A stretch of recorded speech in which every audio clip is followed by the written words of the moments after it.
اور جب اس چیز کے پیچھے پڑ گئے جسے شیاطین حضرت سلیمان کے حکم میں پڑھتے تھے، سلیمان علیہ السلام نہ تو ایسا کفر کبھی انہوں نے کیا تھا، بلکہ یہ کفر شیطانوں کا تھا۔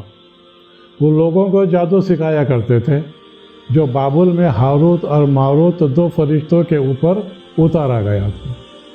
وہ دونوں کبھی کسی کو اس وقت تک نہیں سکھاتے تھے جب تک یہ نہ کہہ دے کہ ہم تو ایک آزمائش ہے تو کفر نہ کرنا۔ پھر لوگ ان سے وہ سیکھتے جس سے مرد اور عورت میں جدائی ڈال دے، اور بغیر اللہ کی مرضی سے وہ کسی کو نقصان نہیں پہنچا سکتے۔ یہ لوگ وہ سیکھتے ہیں جو انہیں نقصان پہنچائے اور فائدہ نہ پہنچائے، اور وہ حقیقت میں جانتے ہیں اس کے لینے والے کا آخرت میں کوئی حصہ نہیں، اور وہ بدترین چیز ہے جس کے بدلے وہ خود کو بیچ رہے ہیں۔ کاش کہ وہ یہ جانتے۔ اگر یہ لوگ ایماندار پرہیزگار بن جاتے تو اللہ تعالیٰ کی طرف سے انہیں بہترین ثواب ملتا اگر یہ جانتے ہوتے۔ یعنی اپنی نفسانی خواہش کے پیچھے پڑ گئے اور جادو کے پیچھے پڑ گئے۔ خود حضور پر بھی جادو کیا۔ یہ بھی کہا گیا ہے، راگ باجے، کھیل تماشے، کھیل کود، ہر دل لگی کے پیچھے پڑ جانا، خدا کے ذکر سے روک دینے والی ہر چیز تطل الشیاطین میں داخل ہے۔ حضرت ابن عباس رضی اللہ تعالیٰ فرماتے ہیں، سلیمان علیہ السلام کے پاس ایک انگوٹھی تھی۔ جب آپ پاخانے کو جاتے تو انگوٹھی اپنی بیوی کے پاس دے دیتے۔ جب حضرت سلیمان کے آزمائش کا وقت آیا، اس وقت ایک شیطان جن ان کے پاس آیا، ان کی بیوی کے پاس آیا اور انگوٹھی مانگی جو اسے دے دی گئی۔ اس نے پہن لی اور تخت سلیمانی پر جا کر بیٹھ گیا۔ تمام جنات اس کے خدمت میں حاضر ہو گئے۔ ادھر حضرت سلیمان صلی اللہ علیہ وسلم واپس آئے اور انگوٹھی مانگی تو جواب ملا، انگوٹھی تو سلیمان لے گئے۔ آپ سمجھ لیے کہ یہ خدا کی طرف کی آزمائش ہے۔ ان دنوں شیطانوں نے جادوگری، ستاروں کا علم، کہانت، بھوشیوانی جس کو کہتے ہیں، اور شعر و شاعری، جھوٹی کتابیں لکھنا شروع کر دی، اور یہ ساری کتابیں لکھ کر سلیمان علیہ السلام کے کرسی کے نیچے دفن کرنا شروع کر دیا۔ آپ کی آزمائش کا زمانہ ایک مدت کے بعد ختم ہوا۔ پھر تخت و تاج کے آپ مالک بنے۔ جب آپ کا انتقال ہو گیا تو شیطانوں نے انسانوں سے کہنا شروع کیا کہ حضرت سلیمان کا خزانہ ان کے کرسی کے نیچے ہے، جس کے ذریعے سے وہ ہواؤں پر، جناتوں پر، شیطانوں پر حکومت کرتے تھے۔ کیونکہ جنات ان کی کرسی کے پاس نہیں جا سکتے تھے، وہ ان سے گھبراتے تھے، اس لیے انسانوں نے اسے کھودا تو وہ کتابیں ان کے ہاتھ کو لگ گئی۔ بس پھر اسی بات کا چرچا پھیل گیا کہ سلیمان کی حکومت کا راز یہی ہے۔ حضور صلی اللہ علیہ وسلم نے اس بات کو جاننے کی چاہت کی، اللہ تعالیٰ سے درخواست بھی کی۔ جادوگری کا یہ کفر تو شیطان کا پھیلایا ہوا ہے۔ کہتے ہیں کہ ان کی کتاب کے پہلے ورق پر ہی لکھا ہوا تھا، یہ علم کا خزانہ آصف بن برقیہ کا جمع کیا ہوا ہے۔ یہ حضرت سلیمان علیہ السلام کا وزیر اعظم تھا، صلاح کار تھا اور آپ کا دلی دوست تھا۔ یہودیوں میں یہ بات مشہور تھی کہ سلیمان نبی نہ تھے بلکہ یہ جادوگر تھے۔ اسی کے جواب میں یہ آیت نازل ہوئی۔ حضرت حسن بصری رحمۃ اللہ علیہ فرماتے ہیں کہ جادو حضرت سلیمان علیہ السلام سے پہلے بھی تھا۔ حضرت سلیمان حضرت موسیٰ کے بعد میں آئے، اور حضرت موسیٰ کے زمانے میں جادوگری کا ہونا قرآن سے ثابت ہے۔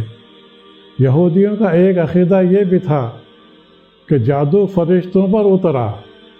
اس کے جواب میں یہ آگے کی آیت اتری۔ ابن عباس رضی اللہ تعالیٰ فرماتے ہیں کہ جادو خدا کا نازل کیا ہوا نہیں ہے۔ ربیع بن انس فرماتے ہیں ان پر کوئی جادو نہیں اترا۔ آیت کا ترجمہ ایسا ہوگا کہ ان یہودیوں نے اس چیز کی تابع داری کی جو سلیمان علیہ السلام کے زمانے میں شیطان پڑھا کرتے تھے، جبکہ یہ کفر شیطانوں کا ہے جو بابل میں لوگوں کو جادو سکھایا کرتے تھے، اور ان کے سردار تھے، ان کا نام ہاروت اور ماروت تھا۔ امام ابن جریر رحمۃ اللہ علیہ فرماتے ہیں ہاروت اور ماروت یہ دو فرشتے ہیں جنہیں اللہ تعالیٰ نے زمین پر اتارا اور اپنے بندوں کا امتحان اور آزمائش کے لیے جادو کی تعلیم کی اجازت دے دی۔ یہ فرشتے فرمان باری تعالیٰ کو پورا کر رہے ہیں۔ اکثر علماؤں کا کہنا ہے یہ فرشتے تھے۔ رشتے سے تو معلوم ہوتا ہے کہ یہ فرشتے ہیں، وہ گناہ کرتے نہیں، یعنی فرشتوں سے گناہ سرزد نہیں ہوتے۔ پھر یہ کیوں لوگوں کو جادو سکھائے جو کفر ہے؟ اگر فرشتے ہیں یہ گناہ نہیں کرتے تو یہ لوگوں کو جادو سکھا کر گناہ میں کیوں ڈال رہے ہیں؟ یہ اس لیے کہ یہ دونوں عام فرشتوں میں خاص بن جائے، جیسے ابلیس کے بارے میں ہوا، یہ خاص تھا فرشتوں میں، بعد میں یہ باہر نکال دیا گیا۔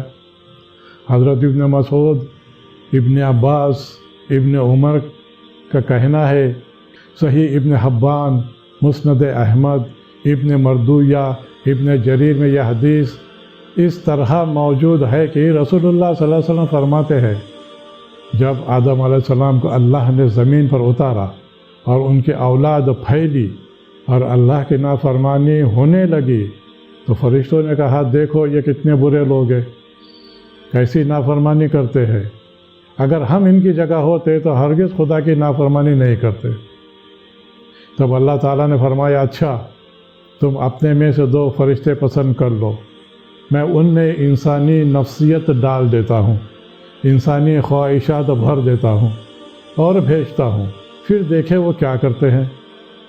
فرشتوں نے ہاروت اور ماروت ان دونوں کو پیش کیا۔ اللہ نے ان میں انسانی طبیعت پیدا کی، پھر ان سے کہا دیکھو بنی آدم کو تو میں نبیوں کے ذریعے اپنا حکم پہنچاتا رہوں گا، لیکن تم سے میں خود کہہ رہا ہوں میرے ساتھ کسی کو شریک نہ کرنا، زنا نہ کرنا، شراب نہ پینا۔ اب یہ دونوں زمین پر اتار دیے گئے۔ زہرہ جو ایک تارہ ہے، اس کو عورت کی شکل میں بنا کر، ایک حسین عورت کی شکل میں بنا کر آزمائش کی شکل میں ان کی طرف بھیج دیا، جسے دیکھ کر یہ دونوں بے قرار ہو گئے اور اس سے صحبت کرنے کی خواہش کرنے لگے۔ اس نے کہا اگر تم شرک کرو تو میں یہ کام کرنے کے لیے تیار ہوں۔ انہوں نے جواب دیا یہ شرک تو ہم سے نہیں ہو سکتا۔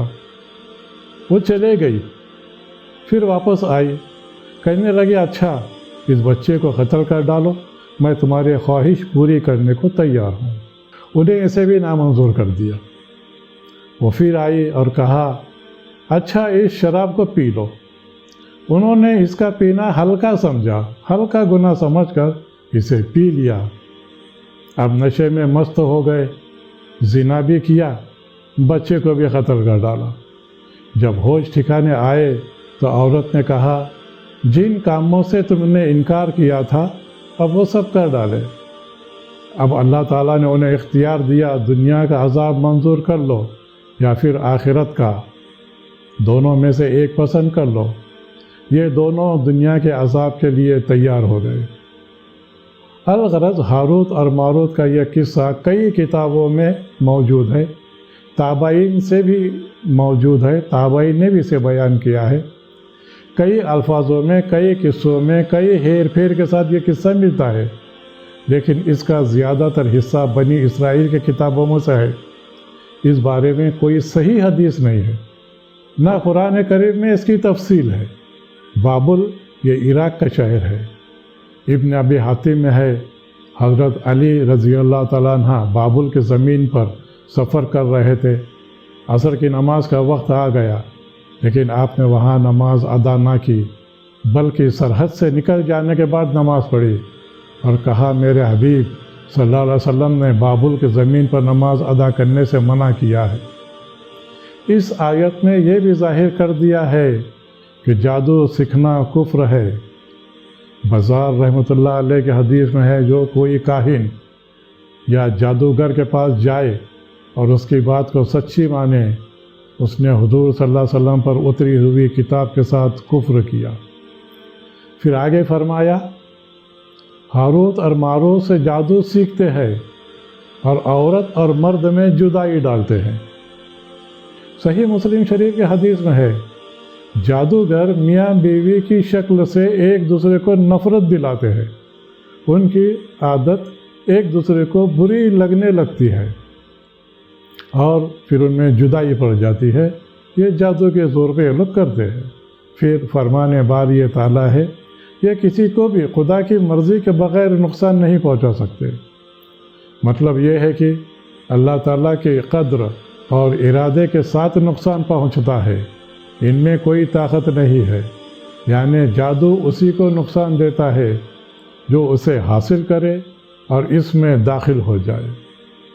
پھر آگے اللہ تعالیٰ فرما رہا ہے، یہ وہ سیکھتے ہیں جو ان کے لیے نقصان ہے، جس میں کوئی فائدہ نہیں، یعنی رسول کی تابعداری چھوڑ کر جادو کے پیچھے لگنے والوں کو آخرت میں کوئی حصہ نہیں۔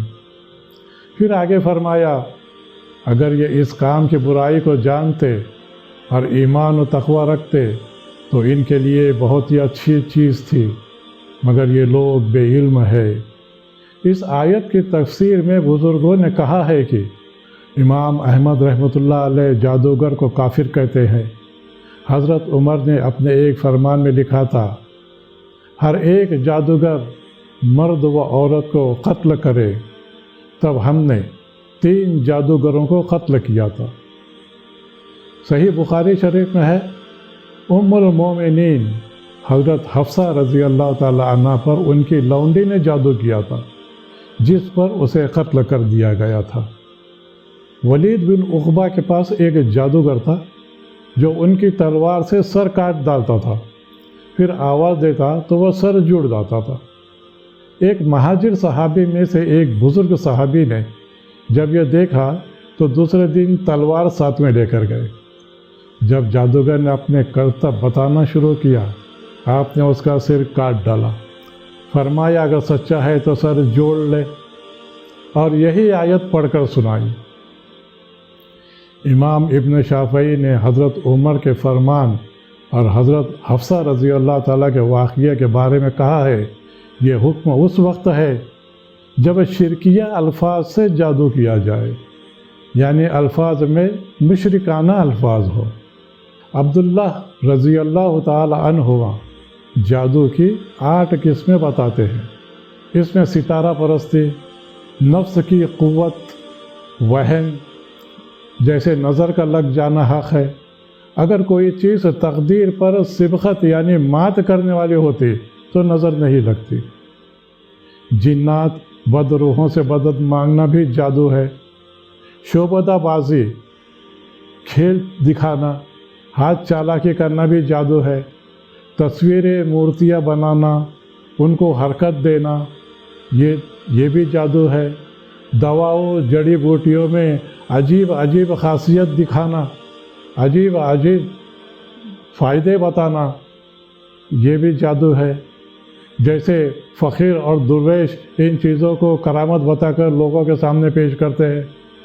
کسی کے دل پر اثر ڈال کر بات منوا لینا کہ مجھے اس میں اعظم یاد ہے، میرے پاس جنات آدھے ہیں، وغیرہ وغیرہ، جھوٹ بول کر کام بنا لینا، چھپی ہوئی چالوں سے کسی کو اپنا عاشق بنا لینا، یہ سب جادو ہے۔ امام رازی نے جادو کی یہ جو 8 قسمیں بتائی ہے، یہ سب الفاظ کے اعتبار سے ہے، کیونکہ عربی زبان میں سحر یعنی جادو کو سحر کہا جاتا ہے۔ ہر اس چیز کو سحر کہتے ہیں جو بہت چھپی ہوئی ہے۔ صبح کے پہلے وقت کو سحر کہتے ہیں کیونکہ یہ رات کے اندھیرے کو چیرتی ہوئی داخل ہوتی ہے اور اجالا کر دیتی ہے، کیونکہ یہ چھپا ہوا ہوتا ہے۔ گلے کے اندر جو کھانے کی نالی ہے، اس نالی کو بھی سحر کہتے ہیں کیونکہ یہ چھپی ہوئی ہے، اندر سے کھانا جاتا ہے پیٹ میں، اس لیے اسے بھی سحر کہتے ہیں۔ حضرت عائشہ رضی اللہ تعالیٰ فرماتی ہے، میرے سحر اور نہر کے درمیان رسول اللہ صلی اللہ علیہ وسلم کی وفات ہوئی، آپ کی جان نکلی۔ تو سحر یعنی کھانے کی نالی جو گردن میں ہے، اور نہر یعنی سیدھا یا سانس کی نالی۔ سحر اور نہر کے بیچ میں یعنی سانس کی نالی اور کھانے کی نالی کے بیچ میں رسول کریم صلی اللہ علیہ وسلم کی جان گئی۔ یعنی اس وقت حضور صلی اللہ علیہ وسلم حضرت عائشہ صدیقہ کے سینے کو ٹیک لگا کر بیٹھے ہوئے تھے۔ حضرت عبداللہ قرطبی رحمۃ اللہ علیہ فرماتے ہیں جادو ہے ہم مانتے ہیں، جب اللہ کو منظور ہوتا ہے جادو کے وقت جو چاہتا ہے کر دیتا ہے۔ واللہ عالم بالصواب، اللہ تعالیٰ ہمیں صحیح سمجھ عطا کرے۔ وآخر الدعوانا ان الحمد للہ رب العالمین۔